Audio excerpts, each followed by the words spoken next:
Muy buenas noches, bienvenidos a un nuevo episodio de este espacio de la Radio Independiente en México, dirigido a platicar de temas relacionados a las drogas, específicamente esos temas que se encuentran al margen de lo privado. Este es un programa de política de drogas y bueno, este es el sexto episodio, ya íbamos ahí, se ha ido rápido, sin embargo, bueno, hemos en esta mesa platicado muchos temas muy interesantes, hemos tenido aquí especialistas de primer nivel en diferentes áreas específicas de la política de drogas, y hoy me complace mucho darle la bienvenida a dos amigas principalmente y dos especialistas importantes a quienes yo admiro y respeto mucho, cuyo trabajo yo respeto bastante, y las invité para que platiquemos de un tema que es absolutamente obligado en materia de política de drogas, del cual la verdad no hemos hablado mucho aquí y por eso me pareció importante, además de muy interesante por supuesto, invitarlas a ustedes para hablar de los derechos humanos, la relación que existe entre la política de drogas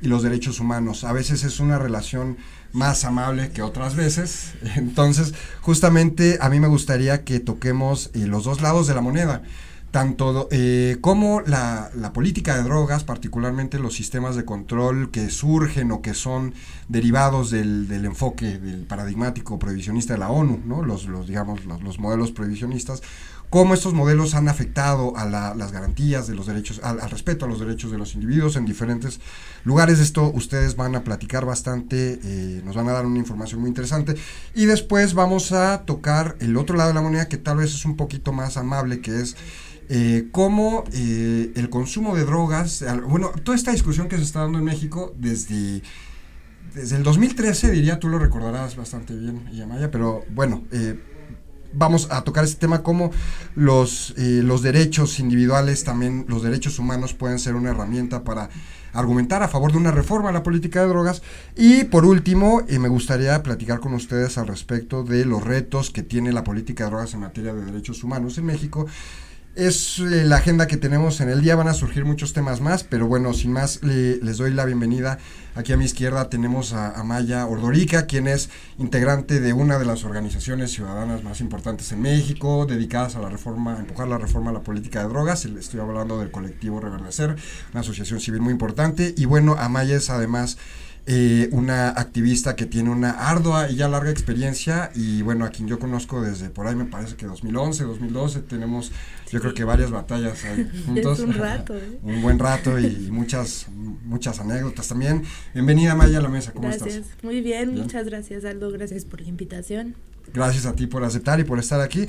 Y del lado derecho tengo, y me da mucho gusto darle la bienvenida también a Adriana Muro, quien es abogada por la Universidad Iberoamericana, seguiste posteriormente tus estudios en Colombia, en donde empezaste también a trabajar, más bien donde empezaste a trabajar me parece, ¿no? Sí. Tema de las políticas de drogas y con enfoque de derechos humanos, y ahora en México estás de vuelta a tu país, sí. Y estás también desarrollando proyectos y incidiendo y realizando investigación en México con tu organización que se llama Elementa, ¿verdad? Sí. Sí, nos vas a platicar también mucho más de lo que, más bien nos vas a platicar de lo que ustedes están haciendo. Bienvenida, Adriana, me da mucho gusto que estés acá. También Adriana, una amiga mía que conocí en el 2015 en el curso, la primera generación del diplomado de política de drogas del CID en Aguascalientes. Unas semanas muy interesantes muy allá, buenas. Muy buenas además. Bienvenidas a la mesa. Muchas gracias por la invitación. Gracias a ustedes. Bueno, me parecía que sería interesante empezar con una opinión, una definición de cada una de ustedes, una definición personal incluso diría, no algo así teórico, ¿verdad? Sobre qué son los derechos humanos, para un poco entrar y emprender los motores, entrar en materia. Digo, yo sé que es una pregunta tal vez muy amplia y que podría darse para mucho, pero algo general, digamos, ¿qué son los derechos humanos, Amaya? ¿Y por qué es importante hablar de derechos humanos cuando hablamos de política de drogas? Bueno, los derechos humanos son una serie o un listado de derechos acordados internacionalmente vía diferentes etapas, ¿no? No es que un día la humanidad se sentó y escribió los derechos humanos en un papel y ya quedaron fijos, sino que de negociación, de procesos de negociaciones internacionales, sobre todo entre las cúpulas políticas de los estados, se toman una serie de acuerdos de cuáles son en ese momento los derechos que se van a considerar de manera internacional, ¿no? Y esos derechos son derechos que abarcan cuestiones asumidas como básicas y que son intrínsecas a ti en cuanto naces y que en todos lados debes de tener derecho a eso, ¿no? Y por eso son derechos que están muy asociados también en un primer momento a necesidades de sobrevivencia básicas y que se han ido complejizando en distintas generaciones de los derechos, donde aunque se toma dentro del marco de Naciones Unidas un poco la decisión final de la incorporación de nuevos derechos, ha habido la posibilidad de pronto de disputar desde las bases de distintos países la inclusión de nuevos derechos, ¿no? Los más recientes son, por ejemplo, los derechos medioambientales, que son estos derechos que no estaban incluidos desde un principio, el derecho al agua, por ejemplo, y que las batallas realmente locales sí han tenido la capacidad de subir las demandas hasta ese punto y lograr ese cambio por esas vías, ¿no? Entonces, son, yo diría, derechos cambiantes también. Ok, y algo que complementar, Adriana. Pues más bien seguiría con la segunda pregunta de por qué hablamos de derechos humanos y política de drogas, que a veces no se tiene clara esa relación, ¿no? Tú hablabas como este sistema prohibicionista que se gesta en Estados Unidos, después se va al sistema internacional y vuelve a los ordenamientos jurídicos de los países, y vemos que la guerra contra las drogas que sustenta el prohibicionismo es una guerra contra las personas. Entonces, siendo las personas titulares de derechos, ahí es donde se inserta el tema de derechos humanos, porque vemos cómo bajo ciertas prácticas discriminatorias que vulneran el principio de igualdad, se van vulnerando toda esa serie de derechos inalienables a la persona humana, ¿no? El derecho a la vida, el derecho a la libertad personal, el derecho al libre desarrollo de la personalidad. Entonces empezamos a ver las consecuencias de la guerra contra las drogas, ¿no? En el caso mexicano y en otros países de la región, la securitización y la militarización. Entonces vemos consecuencias gravísimas como las que estamos viviendo en el país, de desaparición forzada, de ejecuciones, de tortura, pero también vemos una discriminación estructural evidente hacia las personas usuarias de drogas, hacia el derecho a la salud de las personas usuarias de drogas, tanto para fines lúdicos como para fines medicinales. Y desde hace tiempo vemos también que hay un perfilamiento de ciertos sectores de la sociedad que vemos desde Estados Unidos y lo vemos aquí, en donde ciertos grupos en situación de vulnerabilidad son mayormente atacados en esta guerra contra las drogas, ¿no? Población cultivadora, personas usuarias, microtraficantes, mujeres microtraficantes. Entonces ahí es donde se da esa conexión entre derechos humanos y política de drogas, precisamente cuando no se respetan ni garantizan los derechos en nombre de la política de drogas. Muy bien, y me parece que empezamos muy bien, muy enfocada la mesa, le definimos derechos humanos y lo conectamos con política de drogas. Y algo que me queda claro de cómo empezamos esta charla es que este sistema prohibicionista, como le llamas, Adrián, este sistema de control, o estos sistemas, porque son, digamos, hay sistemas locales, sistemas nacionales, que obedecen, digamos, a un sistema, un macrosistema internacional. Todos estos microsistemas, estos sistemas basados en el macro de la ONU, digamos, afectan no solo un pequeño rango de los derechos humanos, sino que es una amplia gama de derechos los que se ven afectados por una política de persecución a los mercados de drogas. Amaya, por ejemplo, decía los más recientes que son reconocidos, los medioambientales. Incluso se puede hablar de que los derechos medioambientales también son afectados por las dinámicas que se producen o que se generan a partir del sistema internacional de control de drogas. Algo que, por ejemplo, lo que tú podrías platicarnos mucho, Adriana, sería lo que sucede precisamente en países como Colombia, con la fumigación de los campos, el glifosato. ¿Por qué no nos platicas un poco al respecto?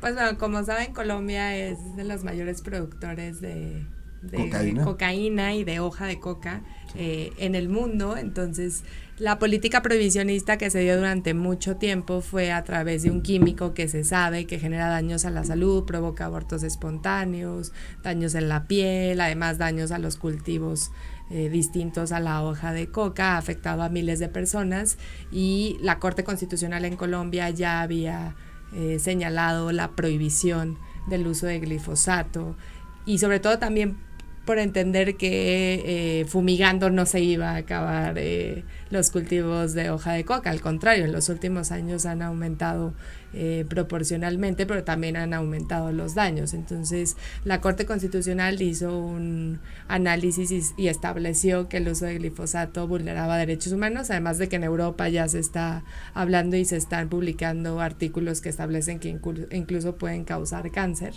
Sin embargo, pues el presidente actual, que es la vieja herencia de Álvaro Uribe, que es la derecha y la derecha guerrerista, ¿no? La que le gusta el conflicto armado y la que se alimenta de él, a pesar de que ya se firmaron los acuerdos de paz, ha insistido en utilizar el glifosato para acabar con la coca y que está inundada Colombia en la coca, ¿no? Y todas estas narrativas que también hacen que la sociedad acepte este tipo de medidas que vulneran derechos.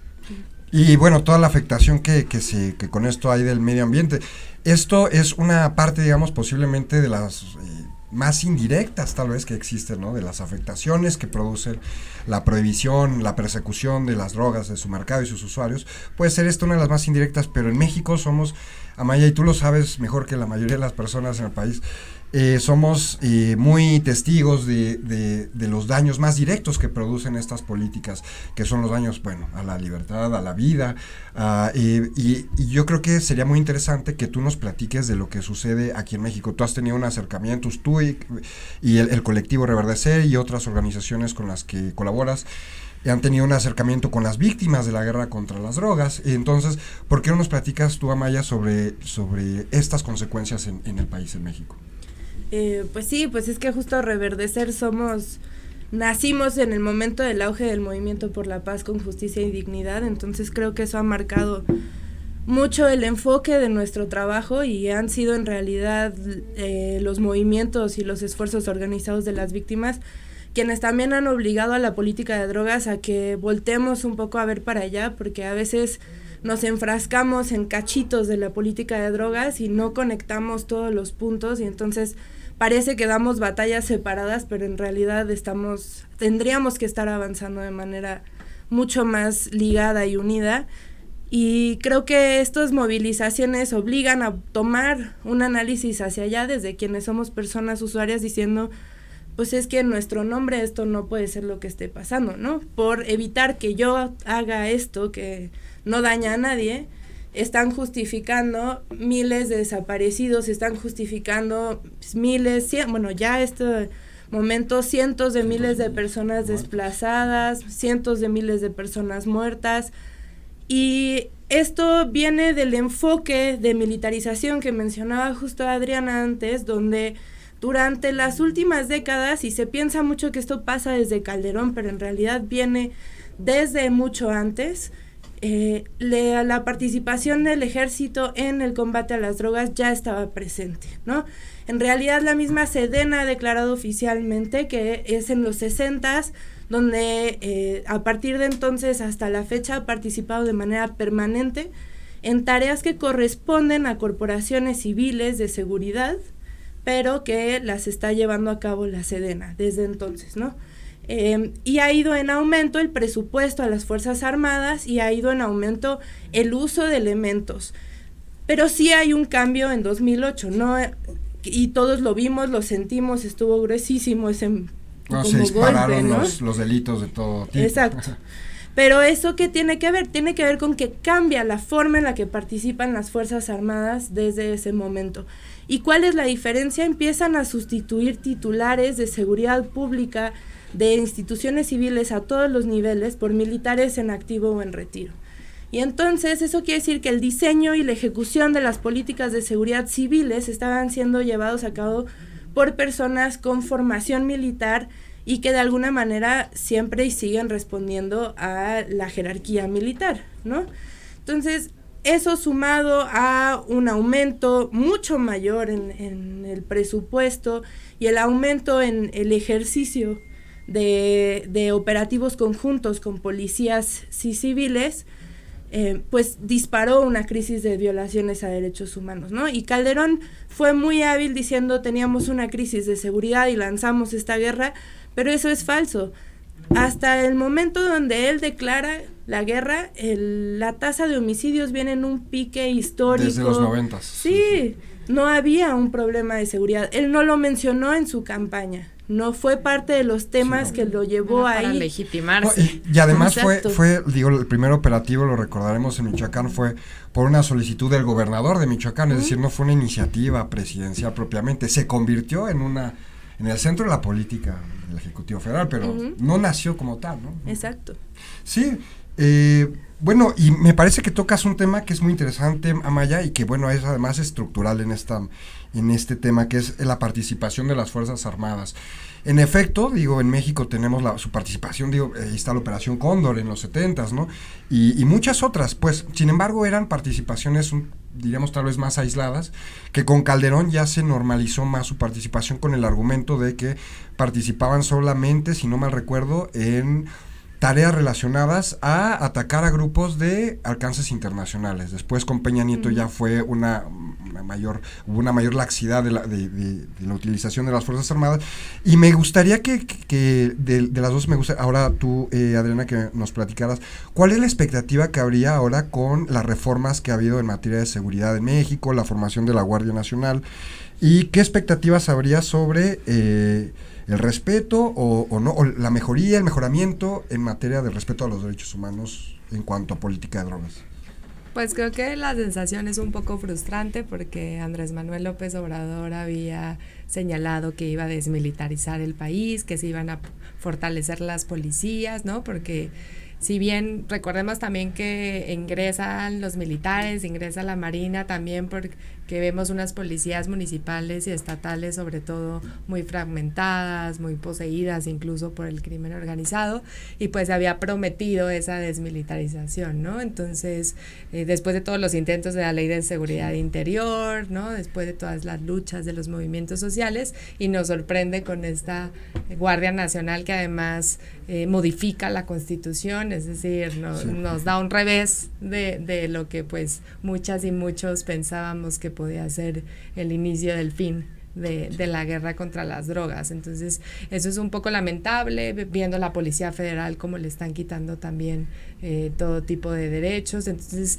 no vemos un fortalecimiento de la Policía Civil, pero sí vemos a la Guardia Nacional prácticamente en todos lados. Hay que recordar que, por ejemplo, en la Corte Interamericana de Derechos Humanos, donde México tiene varios casos por violaciones a derechos humanos, la gran mayoría son cometidos por militares, ¿no? Hay un caso muy famoso, el de Espinosa Alvarado, durante la época de Calderón en el operativo Chihuahua, donde militares desaparecen forzadamente a 3 personas. Entonces, para mí, en ese sentido de la seguridad, el panorama no parece ser como muy alentador. Creo que por otro lado hay que, justo lo hablábamos a Maya y yo ahorita, hay que ver también esas victorias tempranas que estamos encontrando que antes no se veían, ¿no? El reconocimiento de la crisis, a mí me parece que hay que tomarlo en consideración, el reconocimiento del problema de las fosas clandestinas, ¿no? Antes no se hablaba de eso, estamos en un país las iniciativas de cannabis. Las iniciativas de cannabis,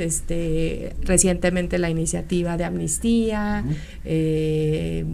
nuevas personas con experiencia en política de drogas en ciertos cargos públicos, que se hable sobre el tema, que la narrativa de política de drogas se haya insertado en una narrativa de derechos. A mí me parece que es un logro muy interesante. ¿Tú dirías, te lo pregunto por lo que acabas de comentar, que es un poco difícil de interpretar de qué va, digamos, la estrategia de seguridad del gobierno, porque no puede ser que haya señales encontradas entre sí, a mí me parece que hay un discurso contradictorio, ¿no? Vemos la Guardia Nacional, vemos que se sigue manteniendo a los militares en las calles, vemos que la violencia sigue aumentando, pero no vemos por ningún lado un tránsito a las fuerzas de seguridad civiles, pero por el otro lado pues vemos en el Plan Nacional de Desarrollo, vemos la regulación de cannabis, vemos la iniciativa de amnistía, empezamos a ver que el tema también se va posicionando en los medios de comunicación,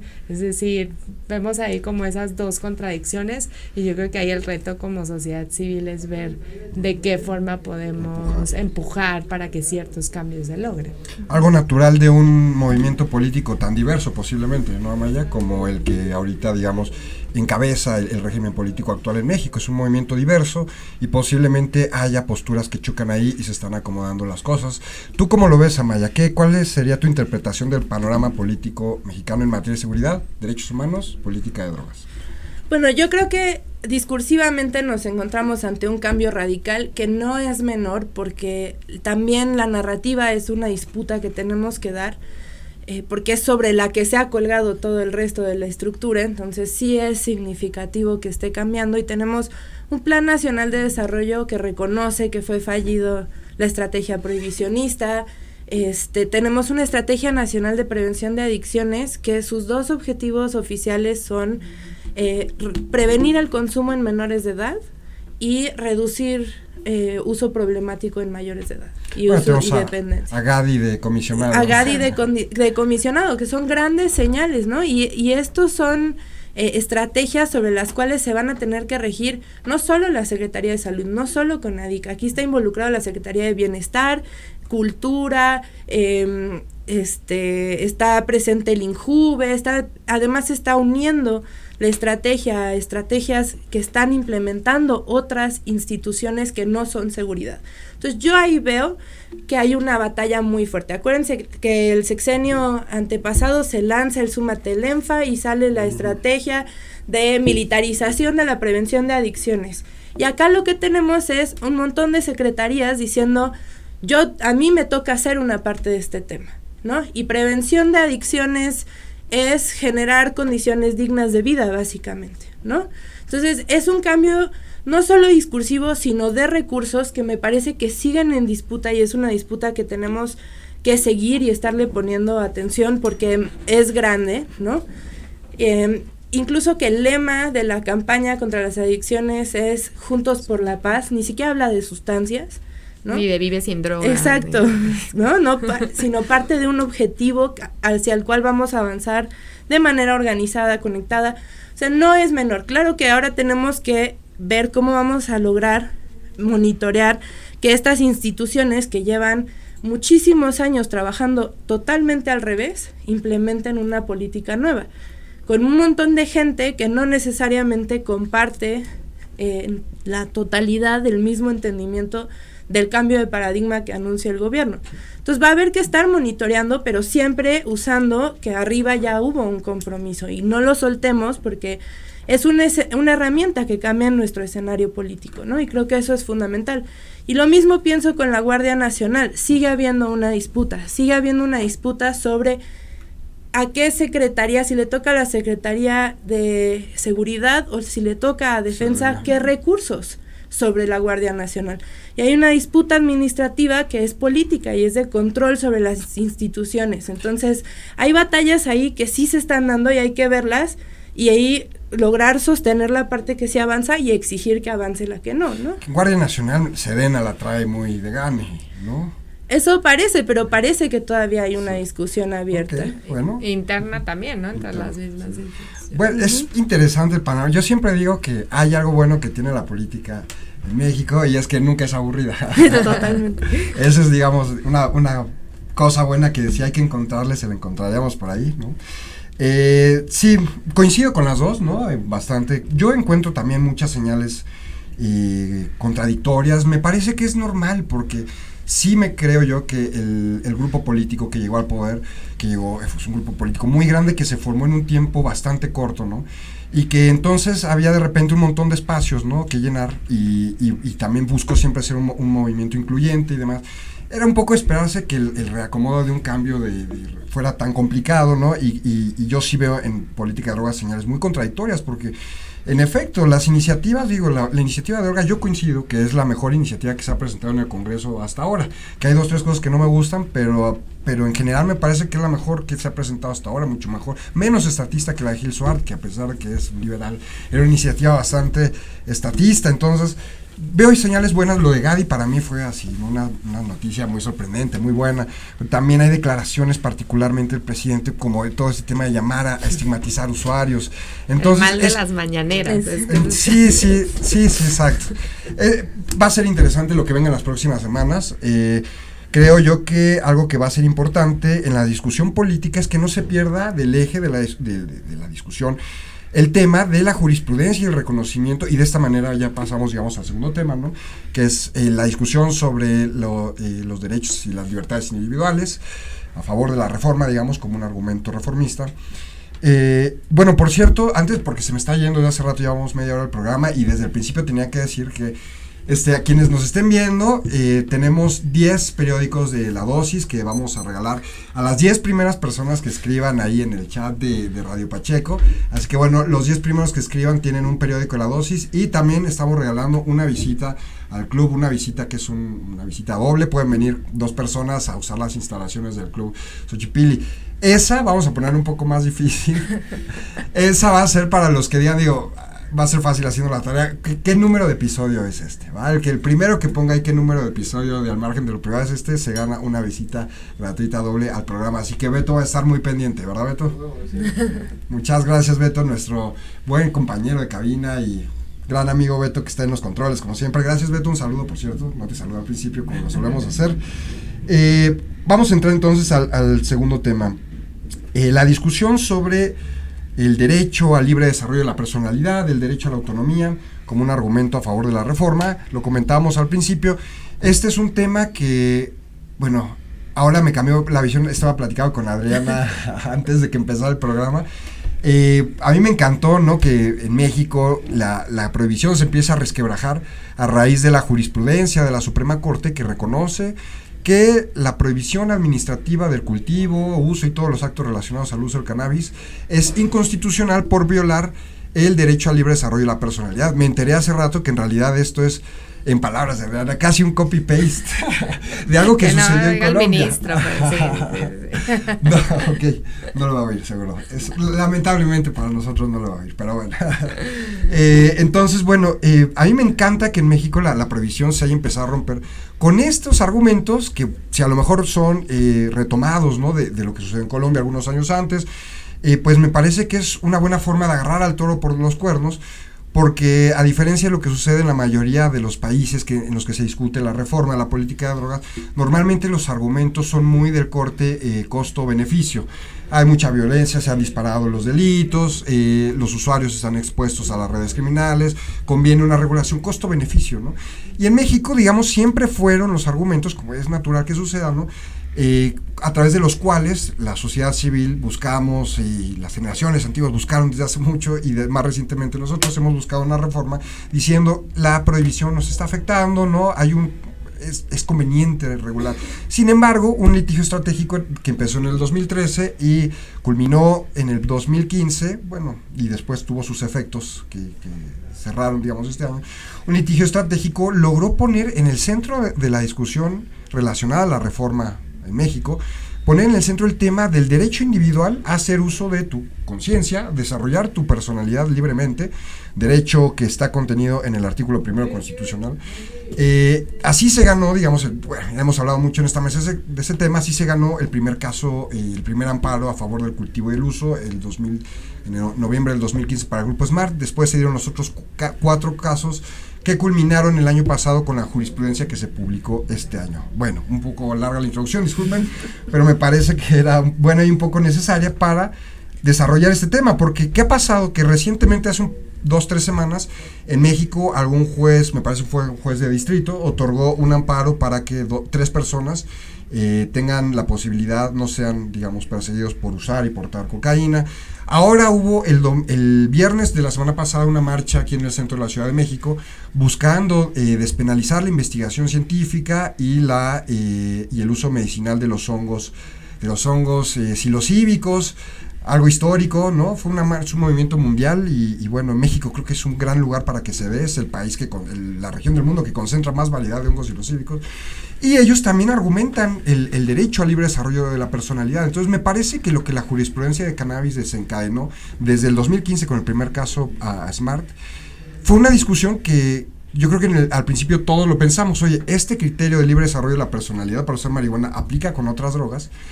Y bueno, en la ponencia, y tú lo sabes mejor que yo, Amaya, en la ponencia, porque lo leí en un artículo tuyo, en la ponencia el ministro Saldívar, él argumenta el principio de proporcionalidad, que es decir, él dice, sí es válido, sí es legítimo afectar un derecho al libre desarrollo de la personalidad para uso de ciertas drogas si el fin que persigue el Estado es superior, como la salud pública. Pero como en el caso del cannabis, no se está persiguiendo un fin de salud pública porque la evidencia dice que no afecta a la salud pública, entonces es desproporcional la afectación que está haciendo.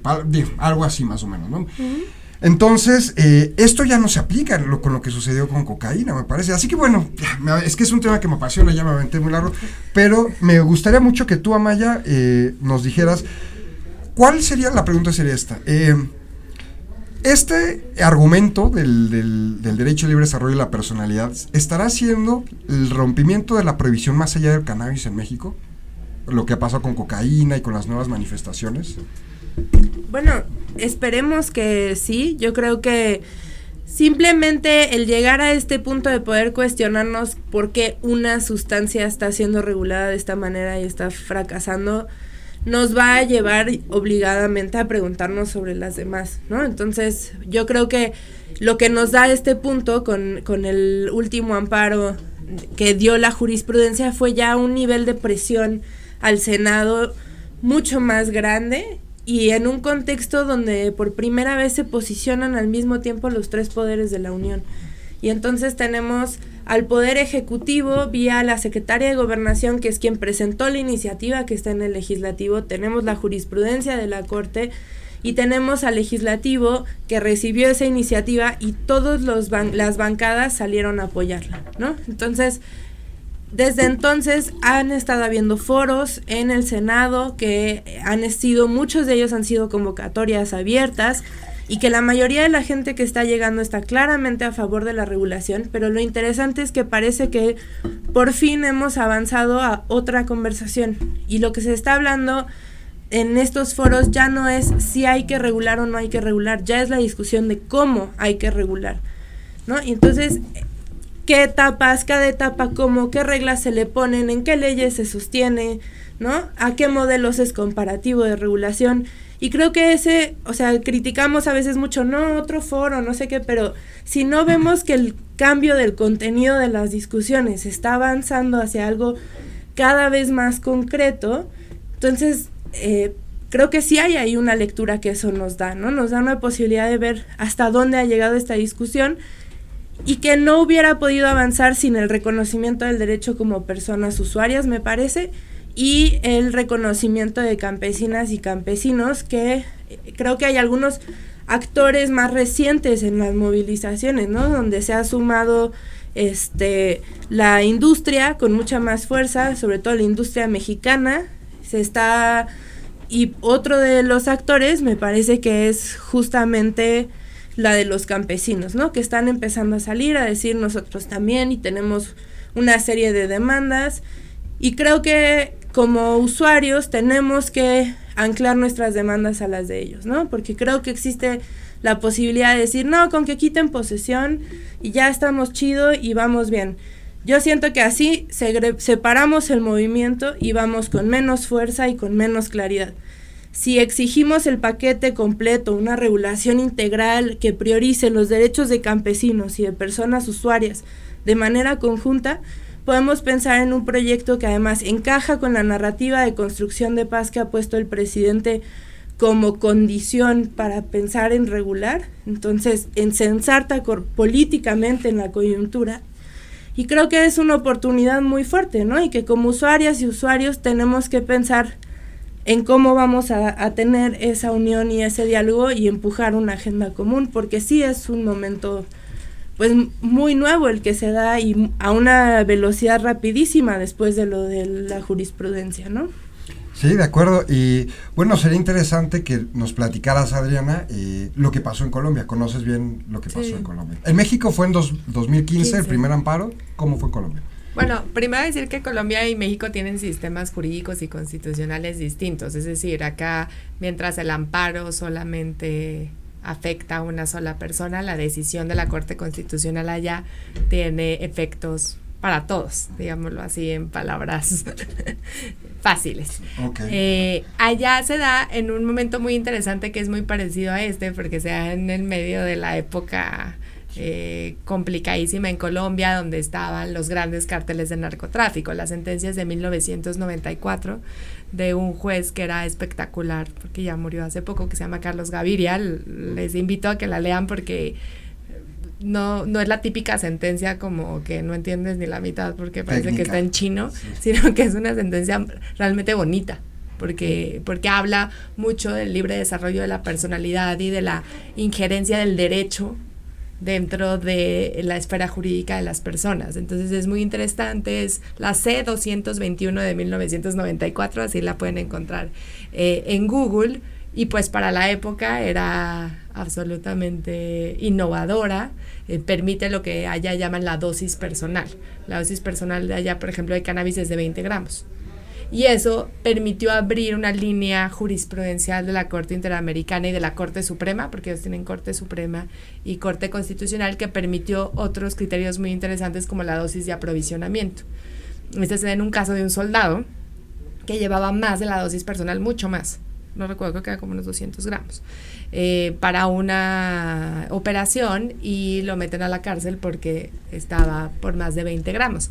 Ahí la Corte Suprema, utilizando el libre desarrollo de la personalidad, también señala que pues los usuarios, mientras el motivo principal de tener la droga sea para uso personal, pues se tiene que respetar esa dosis de aprovisionamiento, ¿no? Entonces ahí arranca como un análisis muy interesante y una línea jurisprudencial en materia de derechos en los 90s que jamás hubiéramos imaginado. A mí me parece que en el caso de México nunca habíamos hablado de un tema de constitucionalidad. ¿Quién iba a pensar que la Constitución me defendía el derecho a fumarme un porro?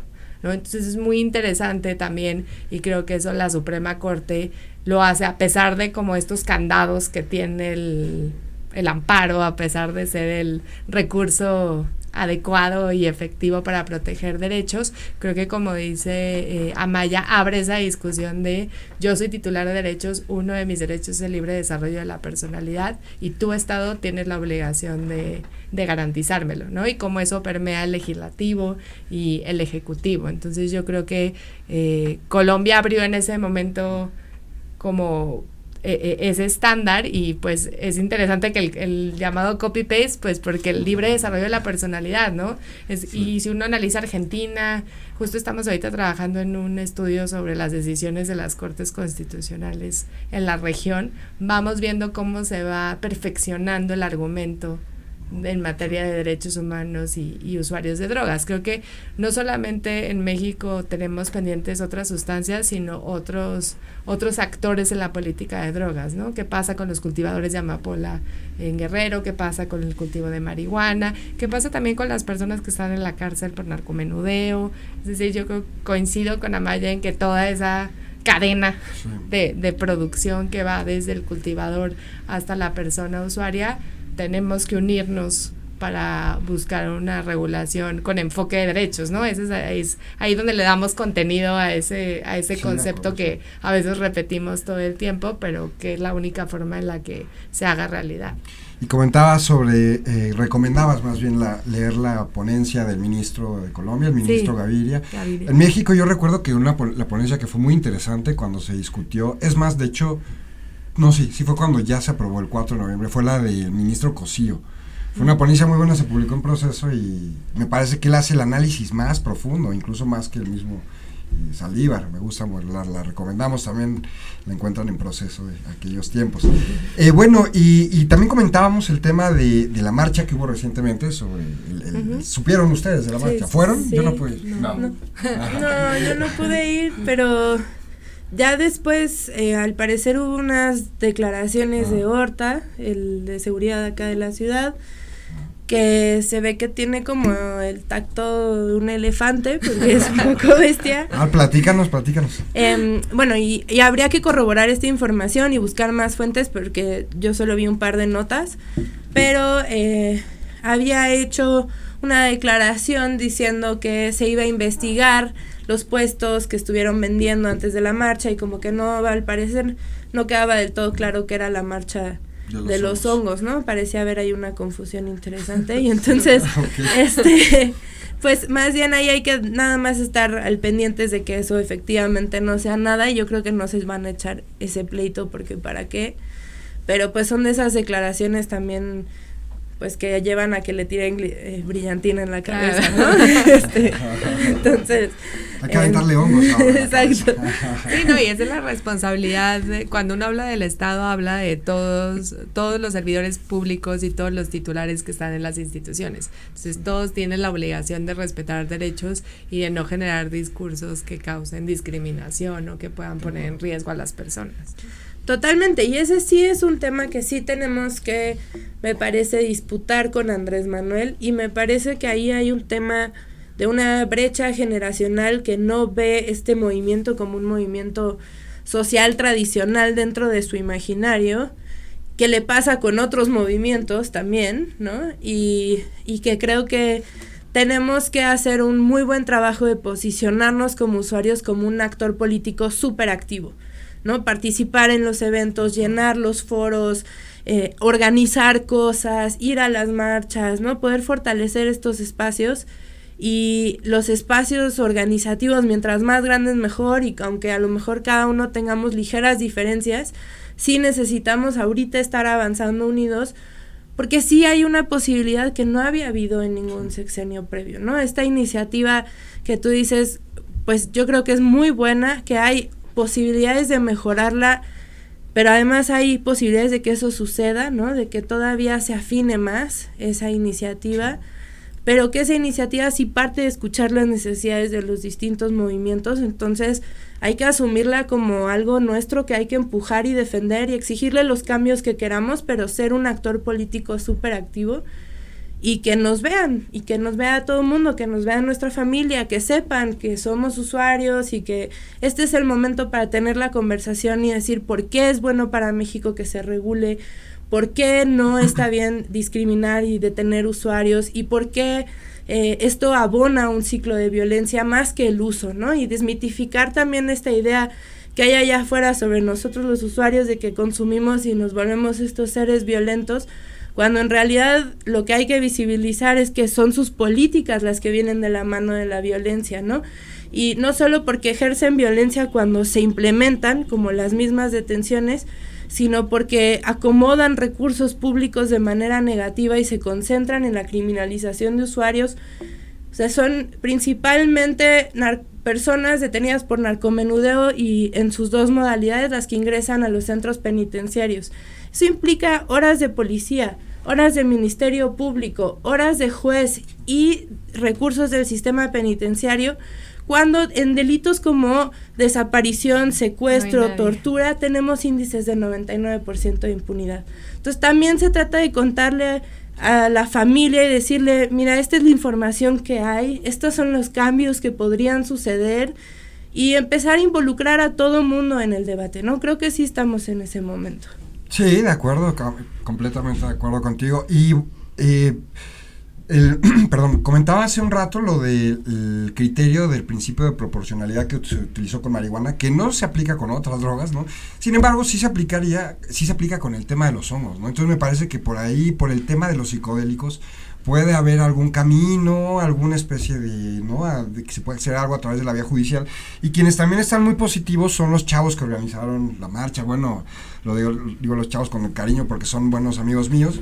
Y vamos a vamos a hacer una llamada a Eros, uno de los organizadores de la marcha, para que nos platique cómo le fue, ya que no pudimos estar ninguno de nosotros ahí. Yo hubiera querido, porque es una marcha histórica, digo, los que cuentan sobre pero la... Yo creo que sí, el libre desarrollo de la personalidad engloba todo tipo de sustancias y de actos que mientras yo no dañe a terceros puedo realizar. Entonces creo que sí, o sea, el nivel de argumentación o el test de proporcionalidad puede ser más...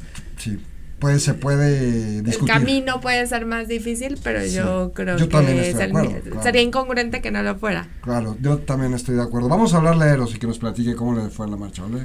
Vamos a imaginar con su relato. Mientras leo los comentarios, tenemos aquí a Adelina Rodríguez Vázquez. Este no es un programa de radio, son clases. Eso, muy interesante y esclarecedor como ya es costumbre. Luego es Carlitos Trejo, yo quiero mi periódico, buena vibra. Y Luis San, antes de la jurisprudencia del cannabis, la comunidad LGTB se apoyó en el libre desarrollo de la personalidad allá en el 2012-2013. Muchas gracias. Eros, ¿qué tal? ¿Nos escuchas? Hola, ¿cómo estás? Muy bien, Eros. ¿Se escucha bien en el radio su voz? ¿Sí? ¿Qué tal, Eros? ¿Cómo estás? Te estamos saludando desde la mesa de Al Margen de lo Privado, el programa de política de drogas mexicano. ¿Cómo estás, Eros? Muy bien, gracias. Estábamos platicando al respecto de la marcha que ustedes organizaron, tú junto con Pierre y Eduardo, el viernes pasado. ¿Por qué no nos platicas, Eros, cómo les fue? Pues mira, estamos muy contentos, nos fue bien. Realmente venimos trabajando desde hace un tiempo en la propuesta, y la marcha pues era el símbolo para iniciar para expresarnos que hay un movimiento sobre esta cuestión de la psilocibina y que está mal clasificada. Entonces la verdad es que cumplió nuestras expectativas, y pues pero no es solo lo más importante. Lo más importante es la propuesta. Platícanos de la propuesta, Eros. Sí, bueno, la propuesta es de que la psilocibina desde 1971 está clasificada en la categoría 1 de sustancias prohibidas. Que esto implica que ahí están clasificadas las sustancias que no tienen un uso médico y terapéutico, y que además tienen un alto potencial de riesgo para la salud y de abuso. Las últimas investigaciones que se han realizado en el siglo XXI y a finales del siglo XX indican que la psilocibina tiene gran eficacia en varias cuestiones. Una, se ha aplicado en pacientes terminales de cáncer para poder mitigar la ansiedad de su enfermedad y la aceptación de su muerte, y ha tenido mucho éxito. En otra situación se ha visto que tiene efectividad en contradicciones como la nicotina y el tabaco. No se ha probado en otro tipo de adicciones, pero con esas con esa tienes. Sí, con esas es bien importante, porque además ha superado hasta los métodos tradicionales que se usan para desintoxicarse de esas sustancias. Entonces, bueno, pues es pertinente probar con algunas otras sustancias, con algunas otras adicciones. También se ha probado con trastorno obsesivo-compulsivo con gran éxito. Algo importante también es contra un tipo de cefalea que se llama cefalea en racimos, y ha tenido una gran eficacia también, muy por encima de los fármacos tradicionales que se usan para ese tipo de padecimiento. Y algo de lo más importante que ha llamado más la atención es en tratamientos de depresión resistente a fármacos. Esta es la depresión que no responde a los antidepresivos farmacológicos que se usan terapéuticamente. Entonces pues es una ventana de oportunidad para las personas que sufren de este tipo de depresión. Ok, Eros, y entonces lo que se busca en la propuesta es que se reclasifique la psilocibina, ¿cierto? Para que estos usos que tú nos platicas están siendo demostrados, sean accesibles legalmente en México. ¿Es esto correcto, verdad? Así es. Todo esto que de las investigaciones va para, pues, evidentemente está mal clasificada, porque pues no se puede negar con estas investigaciones que hay un uso médico. Y por el otro lado, pues el riesgo para la salud, pues no, según el estudio de David Nutt del Imperial College, que hizo una comparación de diferentes sustancias respecto a su riesgo para la salud, y la psilocibina es la de riesgo más bajo. Entonces, pues sí, por ahí tampoco está bien. Y el potencial de abuso, pues no, nulo, es muy complicado, ¿no? que exista una adicción a la psilocibina, no está claro, registrada, y por su mecanismo de acción es difícil que haya un abuso, porque genera tolerancia de inmediato. Entonces, pues por esos 3 puntos ya está mal esa clasificación, y sí, pedimos que se haga una revisión para que se desclasifique de ahí y haya oportunidad de ser investigadas sus propiedades. Oye, Eros, y mira, estábamos en la mesa platicando del tema del derecho al libre desarrollo de la personalidad. Ustedes ustedes promueven este enfoque, este argumento legal, este argumento constitucional. ¿Ustedes en su propuesta argumentan el derecho al libre desarrollo de la personalidad o este es un tema que han preferido ustedes no abordar con el caso de la psilocibina? Evidentemente es un tema importante y que se tendrá que abordar en algún momento. Por ahora estamos enfocados en la desclasificación y en los usos terapéuticos. ¿Qué situación podemos resaltar de aquí? Nosotros hemos aprendido demasiado del movimiento canábico, ¿no? Los logros son impresionantes, pero también estamos conscientes que la psilocibina, en cuanto a sus efectos, y eso es muy diferente al uso de cannabis de manera personal. Entonces, nosotros por ahora sí no podemos dar esa pelea todavía no va. Una opinión para abogar por un uso personal de esa manera. O sea,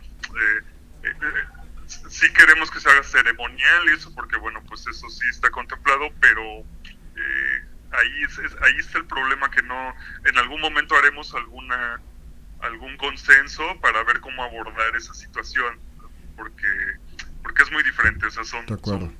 Sí. Muchas gracias, Eros. Tenemos que despedirnos, pero ¿por qué no nos avientas ahí un cálculo mágico de cuánta gente fue el viernes?